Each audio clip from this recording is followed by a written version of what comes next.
Bueno, y ahora en resumen de Medio Oriente vamos a hablar de todo lo que está ocurriendo en Asia Occidental con esta ya más de un mes de agresión por parte de Estados Unidos e Israel y la resistencia, el eje de la resistencia que les está dando mucho trabajo al imperio y al sionismo que creían que esto iba a ser un paseo.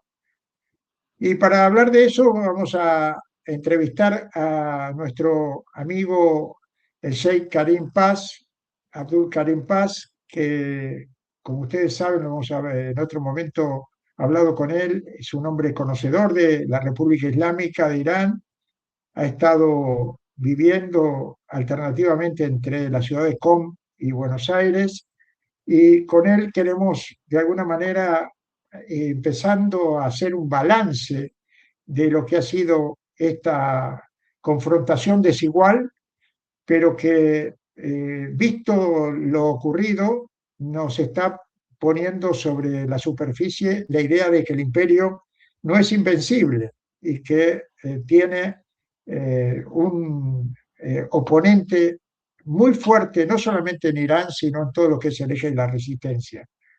Karim Paz, bienvenido a Resumen de Latinoamericano y de Medio Oriente. Y por supuesto, conversar con vos un poco cómo estás viendo esta confrontación, esta guerra declarada por el imperio contra una república islámica que no invadió a nadie ni maltrató a nadie en el mundo y que ahora queda claro quiénes son realmente los terroristas de Estado operando, ¿no? Bueno, Bismillah ar-Rahman ar-Rahim, en el nombre de Dios, el clementísimo, el misericordiosísimo. Primero te agradezco, Carlos, por este espacio importante, el resumen latinoamericano y para el Medio Oriente. Creo que se llama así, ¿no? Para el Medio Oriente.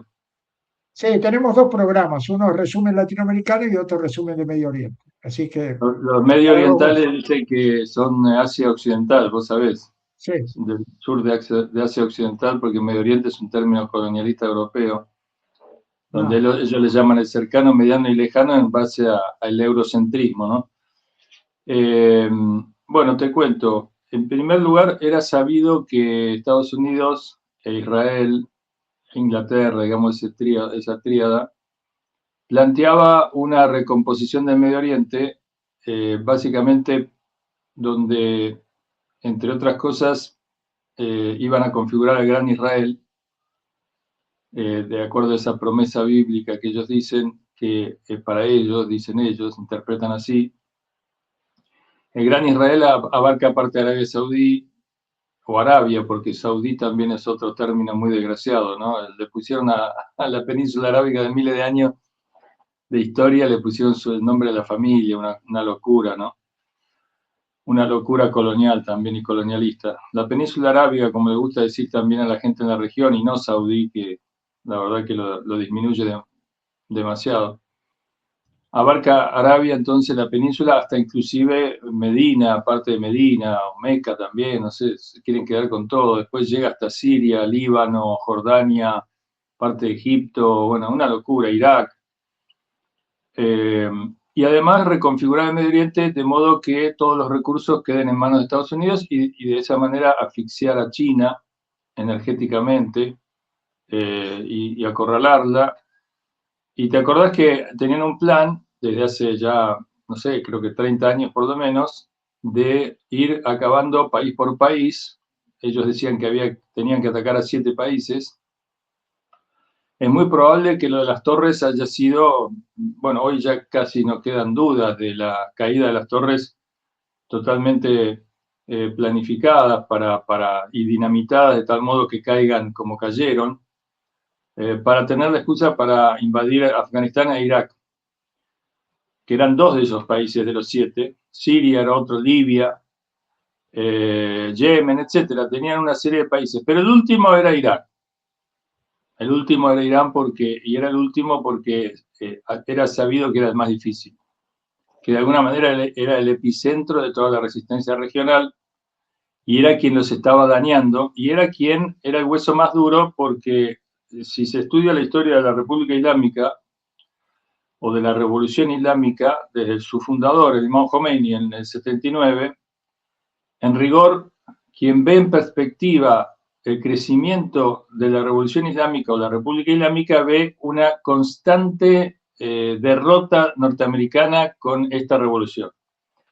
Empezando por la caída de su gendarme, que era el Shah, el rey, que era quien proveía de energía muy barata a Israel, cuando los países árabes estaban, digamos, en oposición a Israel en aquella época. Después los países árabes se fueron rindiendo uno a uno, sobornados como Egipto o atacados como otros, y entonces ese era el bastión, no solamente que proveía de energía casi gratuita a Israel, porque además las compañías anglos, inglesa primero, norteamericana después, eran los que extraían el petróleo, lo que le habían hecho el golpe de Estado a Mossadegh, el nacionalista que nacionalizó el petróleo iraní, en el 53, antes del golpe de Estado en Argentina, a Perón, por la CIA, el primer golpe de Estado que orquestó la CIA, dice en el 53, a Mossadegh.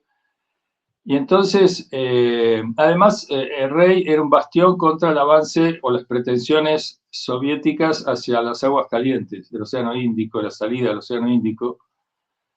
Y por lo tanto era el gendarme de lujo, a tal punto que ya creía, como creen todos los gendarmes, que era especial, que era único y que podía sacar provecho de eso y erguirse como un líder, digamos, ya regional. Y aparte en su megalomanía, seguramente mundial, también creía que lo iba a hacer, creía que tenía el favor divino. Pero la revolución islámica volteó a este rey e instauró la República Islámica, y Estados Unidos allí comienza una serie de contraataques contra esta revolución a partir de intentos de golpe de Estado, fallidos todos. Después viene la invasión, donde ellos se alían con Saddam, que era un hombre más ligado a la Unión Soviética, y lo convencen de atacar a Irán, prometiéndole a cambio a la zona petrolera, una promesa obviamente falsa, pero de todas maneras lo sedujo a Saddam. Saddam invade Irán, después de 8 años Irán triunfa en esa guerra, y después vienen siempre todos estos movimientos acompañados de sanciones cada vez más brutales, cada vez más grandes, al punto que Estados Unidos llegó a decir que nunca habían sancionado a alguien con tantas sanciones. Y después viene el tema del ISIS, que es una movida con fuerzas retrógradas sacadas de prisiones y, digamos, mano de obra barata y muy brutal, contra, digamos, empezando por Siria, pero teniendo como final ser la fuerza de choque que iba a atacar a Irán, que eran reclutados del mundo árabe, gente muy ignorante, muy bruta, que nunca tiró un solo tiro contra Israel, y que además era secundado, era auxiliado por Israel. Los heridos eran atendidos, Netanyahu los visitaba, había fotos de esas visitas de Netanyahu a los heridos comandantes del ISIS, o de Al-Qaeda, o todo ese menjunje terrorista pseudo-islámico, pero que le servía además para desprestigiar al Islam, e incrementar la islamofobia y el terror al Islam y la justificación de la demonización del Islam, en todo como preparativo para el último bastión, que era el ataque a Irán. Bueno, el comandante Qasem Soleimani, con el liderazgo de Ayatollah Khamenei y con el pueblo de Irán y los combatientes de Irán, apoyan a Irak cuando está a punto de caer Bagdad, con el ISIS como el último frente, digamos, que iba a ser tomado por el ISIS para ya planificar el ataque final a Irán. Pero bueno, lo derrotan en Irak al ISIS, lo hacen retroceder, con las fuerzas iraquíes que se pliegan también, con la orden del yihad que da Ayatollah Sistani, un gran sabio en Irak, que es de origen iraní además también. Y entonces se conforma una fuerza muy importante, iraquí-iraní ahora, de resistencia, que hoy en día está, digamos, cumpliendo un rol muy importante, la resistencia iraquí organizada. Pensé que Irak había hecho la guerra 8 años a Irán. Esto es una lección para los pueblos que son llevados a enfrentarse por el imperialismo, y que hay que evitar por todos los medios ese tipo de enfrentamiento. Acá en Argentina lo sufrimos con una fuerte, digamos, campaña en contra de Chile, en Chile en contra de Argentina, y hay un común peligro latente permanentemente que nos usen para sus fines. Hay que tener mucho cuidado con eso, como se le usó a la Argentina históricamente con Brasil y Uruguay para atacar a Paraguay, etcétera. Bueno, la cuestión es que Irán destruye ese complot, entonces se incrementan las sanciones y en definitiva ocurre lo que tenía que ocurrir, y es que Estados Unidos ya no tiene gendarmes, no tiene fuerzas para atacar a Irán y tiene que intervenir directamente. Israel no tiene posibilidades de atacar a Irán sola y, y además el 7 de octubre sufre un golpe mortal, digamos, una herida de la cual todavía sangra, que se la, digamos, propina Hamas y la resistencia palestina, que más allá de que si alguien puede interpretar de que semejante ataque no puede haber sido llevado a cabo sin el conocimiento de alguna manera de la inteligencia israelí, dejando de lado que pueden haber calculado mal, creyendo que dejarlos hacer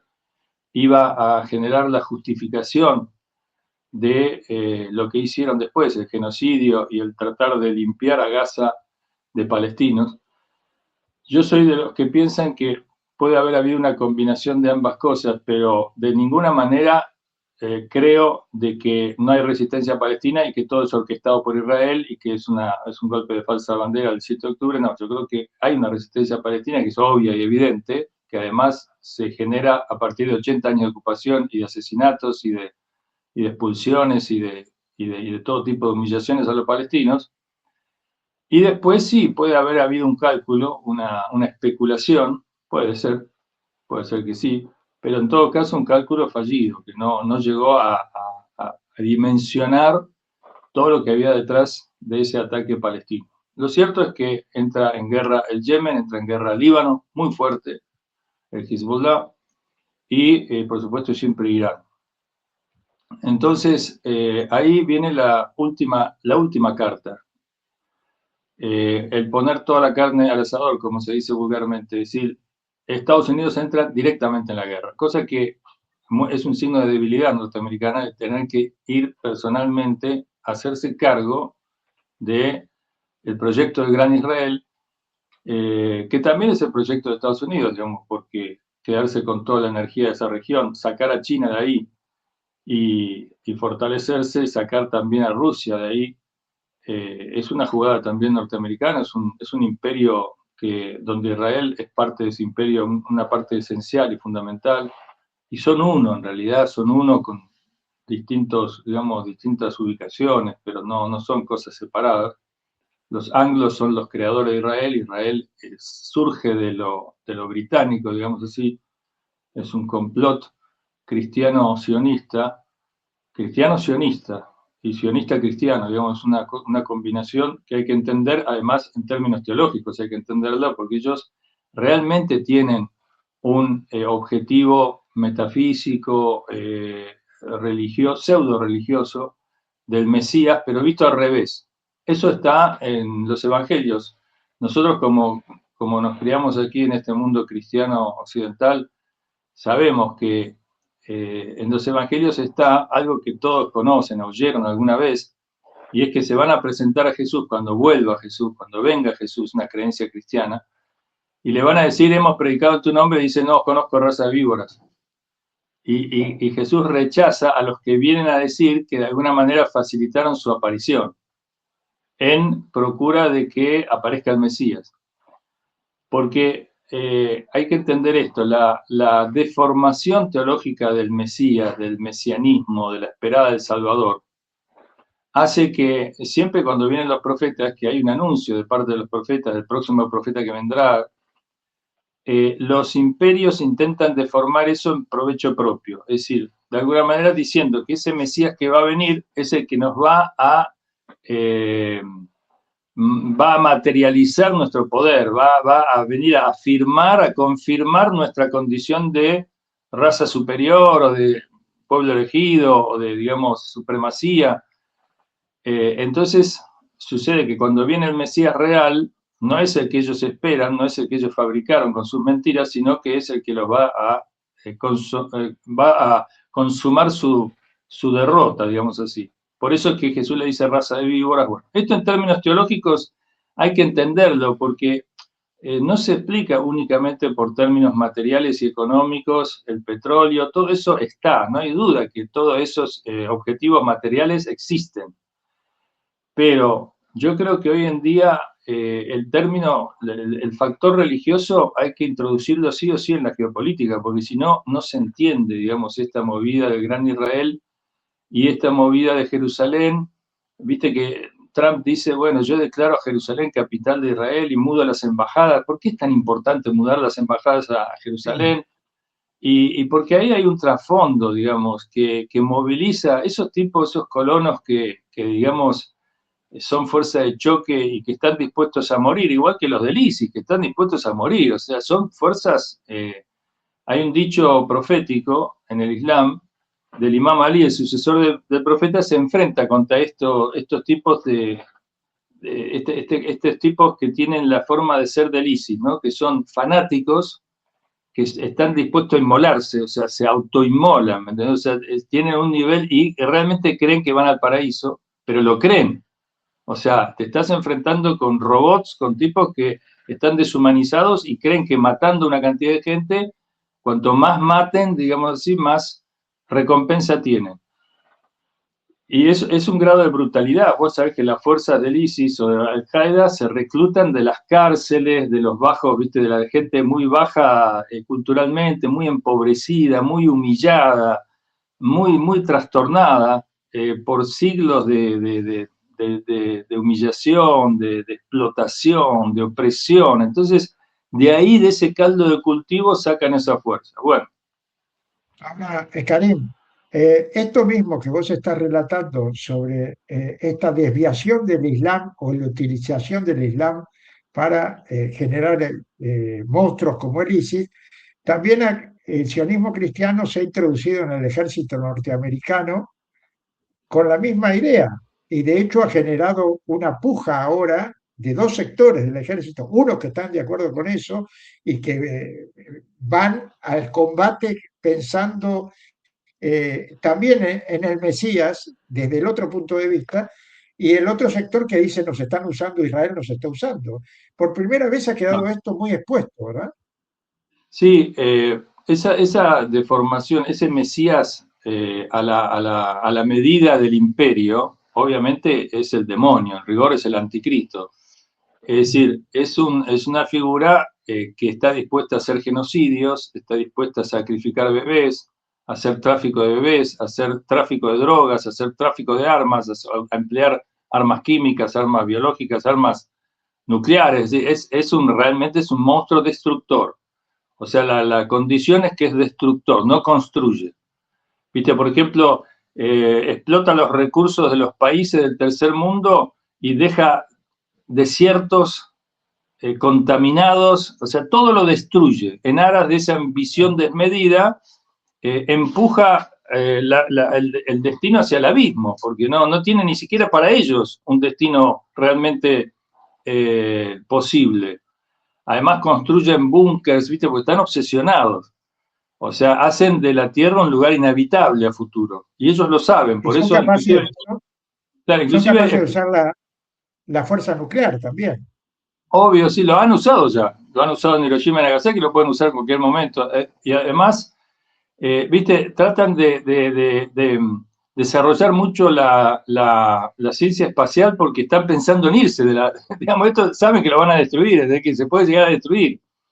Ahora, vos fijate el caso de Israel. El caso de Israel es muy paradigmático. Israel, la creación del Estado de Israel, que es una creación totalmente colonial inglesa, en alianza, obviamente, con el sionismo financiero de los Rothschild y toda esa gente que maneja y financia, sponsorea el proyecto de Israel como brazo armado del imperio. Ellos mismos se encargaron de decirlo. Somos la punta de lanza de la civilización contra la barbarie, dicen. Siempre utilizan estos términos, como en Argentina también en su momento.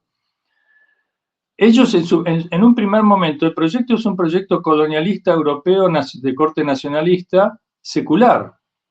De hecho, los fundadores de Israel son todos tipos que tienen a su vez en contra los rabinos. En general, la mayoría de los rabinos está en contra porque no cuaja esa creación de Israel con, digamos, la intervención inglesa, con la idea que ellos tienen de que Israel va a ser consolidada con el Mesías, que es el Mesías el que, digamos, abre la, la tierra de Israel para ellos, que por lo tanto es una venida que tiene que ver con la aparición del Mesías y no con la gestión de una potencia imperial, además faraónica como es la británica. Y entonces, pero después, ¿qué pasa? Ellos utilizan lo religioso y a Palestina como histórico, digamos, de la Biblia para sus fines. Ellos hacen uso de la religión, de los símbolos sagrados, etcétera, para sus propios fines. De modo que ellos buscan amalgamar al judaísmo y a la religión judía con su proyecto colonialista. Y después, poco a poco, si uno ve la historia del Estado de Israel, se va a ir cada vez más convirtiendo en un mesianismo, donde los rabinos se van a volcar, sobre todo después de 1967, la victoria del 67, hace un giro en el rabinato en general, siempre hay excepciones, pero en general, de decir, bueno, parece que este proyecto funciona, efectivamente, digamos, nos confiere toda una cantidad de beneficios, privilegios, y parece que es la voluntad de Dios. Se pliegan al proyecto y después se ve en Netanyahu, por ejemplo, en los últimos 30 años, se ve cómo él se va cada vez más teniendo que indefectiblemente acercarse al sector ultra entre pseudo religioso, siempre hay que entender esto, porque si no, pseudo religioso, que lo va condicionando cada vez más y es el que lo empuja hacia adelante. Esa locura de genocidio en Gaza, esa locura de matar a Hassan Nasrallah, de matar al líder de Irán, el líder islámico de Khamenei, esa locura de siempre ir para adelante, de que ahora todo eso además unido a una táctica permanente de pseudo judaísmo, siempre hay que entender esto, porque el judaísmo hay que entenderlo en su origen. O sea, por un lado vos tenés a Moisés, que encarna la liberación de un pueblo explotado por el faraón, pero al mismo tiempo, con Moisés tenés a los adoradores del becerro de oro que enfrentan a Moisés, que son los que finalmente se quedan con el mensaje de Moisés. ¿Me entendés? O sea, es la deformación del mensaje de Moisés y estos del becerro de oro o del Sanedrín que enfrentan a Jesús son los que sostienen que son el pueblo elegido.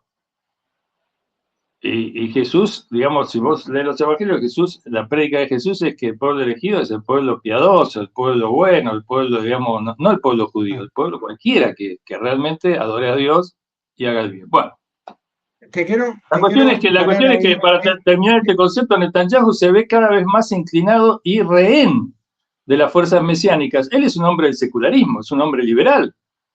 Netanyahu nunca fue religioso, pero no le queda otra que aliarse a estos locos, endemoniados, y que lo van a empujar hacia adelante. Y hoy en día, además con la táctica de, quería decir esto, con la táctica de la extorsión permanente estilo Epstein, donde ellos encarpetan a los políticos de todos lados, Argentina inclusive, para condicionarlos para que hagan lo que ellos quieren que tienen que hacer, y es ir hacia adelante en el proyecto este totalmente loco, totalmente criminal, de quedarse con el mundo y con todo el poder, sea como sea, digamos. Y bueno, y Karim, en esto estamos Karim, todos. Hoy estamos en este punto porque Trump está entre la espada y la pared. O sea, si quiere parar, enseguida se abren más archivos de Epstein, lo extorsionan y el tipo sale a decir que me voy del estrecho de Hormuz, se los dejo, ya está, ya hice el trabajo difícil y después a los 2 días dice, tienen 48 horas. O sea, ¿en qué quedamos? Ese es el tira y afloje interno que se ve, que lo tienen evidentemente agarrado y extorsionado. O sea, el tipo se ve muerto si deja de hacer su función y sabe a sabienda que va hacia el abismo, pero bueno, el abismo está un poquito más allá que la muerte que está, se entiende, digamos, si él capitula, es un hombre muerto. No solamente él, todo lo que edificó falsamente. Sí, te escucho. digo, pero quedan 4 minutos. Eh, ¿Vos crees que en esta huida hacia adelante realmente puede darse en función de la resistencia que hay? Porque hay que contar que hay una fuerte resistencia y en algunos casos ofensivas por parte de Irán, de Yemen, del eje de la resistencia, se puede dar realmente la caída en el abismo del imperio, o por lo menos de Trump, ya no del imperio, de Trump y también de Israel, o esto puede terminar con la destrucción, porque ellos apuntan a la destrucción como han hecho con Gaza, ahora lo hacen con Líbano, están bombardeando Beirut todos los días, población civil, y obviamente a Irán también lo está afectando esto, y no tienen reparos. O sea, si hay que atacar una central nuclear, lo hacen, si hay que atacar una planta de gas, lo hacen. ¿Cómo ves este final? Si se puede predecir algo, ¿no? Sí, yo te voy a contestar en dos niveles. En nivel teológico, nosotros sabemos que esta locura satánica es derrotada. O sea, que no puede, que Dios realmente juega acá, no es que Dios no juegue. Y Dios juega no detrás de la gente que, digamos, no sé, va a misa los fines de semana, adora a Dios una vez al día, digamos, no ese tipo de religiosidad. No, Dios está detrás de los que se levantan por la justicia. Esto lo dice Jesús también. Procurar el reino de la justicia y lo demás se va a dar por añadidura. Y aquí la justicia es poner las cosas en su lugar. Y poner las cosas en su lugar es sacarse el imperio encima. No hay otra manera, porque el imperio te lleva puesto, te saca todo, te roba todo, te esclaviza y después te humilla y después te destruye. Y se autodestruye además. El destino último del imperio es la autodestrucción. Pero entonces, en términos teológicos, nosotros sabemos que Dios está con la resistencia. Esto que la resistencia siempre lo dijo. Nosotros, fíjate lo que dice el Imam Khomeini. El Imam Khomeini dice, no somos nada nosotros. Es Dios que está operando. Por supuesto, nosotros hacemos nuestra tarea gracias a Dios. Y Dios no nos va a fallar. Y Dios no nos falló. Dice, nosotros, ¿quién derrotó a Estados Unidos? Dice el Imam Khomeini. ¿Quién derrotó? Nosotros lo derrotamos. Nosotros hacemos lo que tenemos que hacer. Pero la verdad es que aquí hay unas fuerzas extraordinarias que nos secundan, porque Dios prometió que aquel que se levanta, dice el Corán, dice, Dios no cambia la situación de un pueblo hasta que éste no se cambie a sí mismo. El pueblo que se levanta por sus derechos con dignidad y que lucha contra el imperio, que no se deja oprimir, es secundado por Dios, es una ley de Dios en la creación. Dios no quiere ovejas, Dios quiere pastores, Dios quiere hombres y mujeres dignos, de pie, y verdaderos creyentes que no dan lugar en su corazón a la adoración al imperio o a Satanás, sino la adoración exclusiva para el Creador. Creador que además es liberador. Eso por un lado, eso en términos teológicos. En términos políticos, militares o económicos, toda vez que, miralo en escala, hasta ahora tenemos un nivel de guerra convencional en donde ya Estados Unidos e Israel y los analistas mundiales están reconociendo que el New York Times acaba de decir que Irán se ha convertido en una potencia, la cuarta potencia mundial, dicen. Irán está ganando esta guerra. En términos convencionales, Irán está estrangulando a todo el poder, digamos, que Estados Unidos y a Inglaterra armaron en el Golfo, armaron en la región para el Gran Israel, que es el proyecto, digamos, de fondo. Entonces, en términos convencionales perdieron y nos queda la última carta, que es la nuclear. Digamos, es el salto cualitativo en la agresión. Pero si vos mirás en escala, en realidad en lo convencional, todo fue gradualmente en escala. Y a medida que la escala fue subiendo, en términos convencionales, en esa misma medida Estados Unidos y Israel fueron perdiendo. Hoy Tel Aviv parece Gaza. Entonces, ¿qué pasa? Que, bueno, queda eso que la gente de alguna manera teme y es, bueno, si hay un salto cualitativo en la escalada, entonces, listo, bueno, ahí ganan, porque, digamos, tiran unas cuantas bombas atómicas y bueno, y ahora... Pero nosotros decimos lo siguiente, si hay un salto cualitativo en la escalada, en la agresión, va a haber un salto cualitativo en la destrucción del imperio. ¿Cómo? Porque Irán tiene mucho poder todavía, mucho poder. Dejemos ahora la ayuda de Dios, que para nosotros es fundamental, pero digamos, dejemos de lado la parte teológica, vamos a la parte política y militar y económica. Irán tiene muchas maneras de llevarse puesto a todo el poder norteamericano ahí. Y además, no hay que dejar de ver las reacciones hacia el interior de Israel y de Estados Unidos. Porque la escalada, digamos, es una cosa brutal. no es gratuita. Es decir, vos con el grado de información que hoy hay en Internet, que vos vas a ver todo eso, ya no es como antes que te lo ponía la CNN y te ponía fuegos artificiales, ¿viste? Antes vos no veías nada. Entonces la gente seguía yendo al cine, al teatro, digamos, no pasaba mucho, lo que nadie se enteraba de la cosa. Hoy en día todo eso se ve. Entonces, no hay que olvidar que Estados Unidos e Israel, a través de sus líderes bien elegidos por el sistema de ellos, porque Trump, lo mismo que Milley o lo mismo que Zelensky, son personajes formados, a ver, son personajes que son encarpetados de nacimiento, a ver, son rehenes de ellos, pero de formación, han sido puestos para este instante. Y yo digo que son las últimas cartas que le quedan, son tipos que no disimulan, ¿me entendés? O sea, no disimulan. No son Obama, no son Biden, son los tipos que te dicen el petróleo venezolano es nuestro y vamos por el petróleo, nada de cartel de soles, todo eso no es mentira. No tienen empacho en decirlo. Entonces, esta es la última carta que les queda, es el sinceramiento de la brutalidad imperial. Cosa que no les gusta a los demás, digamos, porque dicen, por lo menos, unos dicen disimular y otros dicen no sabíamos que era así, creíamos que realmente éramos los defensores de los derechos humanos. Bueno, creían eso, ¿qué va a hacer? Tanto jugar al béisbol, tanto ver Hollywood, creían eso. Entonces el tema es que ahora están realmente en un problema muy grande porque ellos no pidieron permiso para hacer lo que están haciendo, ¿me entendés? No consultaron a nadie. Lo mismo que Milei no consulta a nadie, no consulta al Parlamento, se pasa la Constitución y la ley por donde sea, y entonces todo lo hacen solo, con el costo de, si ganan, se convierten en los emperadores mundiales. Pero si pierden como están perdiendo, la reacción, ellos mismos provocan la reacción que los va a aniquilar internamente, ya no externamente además. Así que no, nosotros somos muy optimistas con la ayuda de Dios, creemos que esta guerra está ganada, es cuestión de tiempo. Y no te olvides este último concepto, para los creyentes, la muerte es gloria, o sea, lo tenemos en el himno argentino, juremos con gloria a morir. La gloria de la muerte es la muerte buena, la muerte que uno hace lo que tiene que hacer. No morir en la cama, digamos, con un ataque al corazón, morir de pie.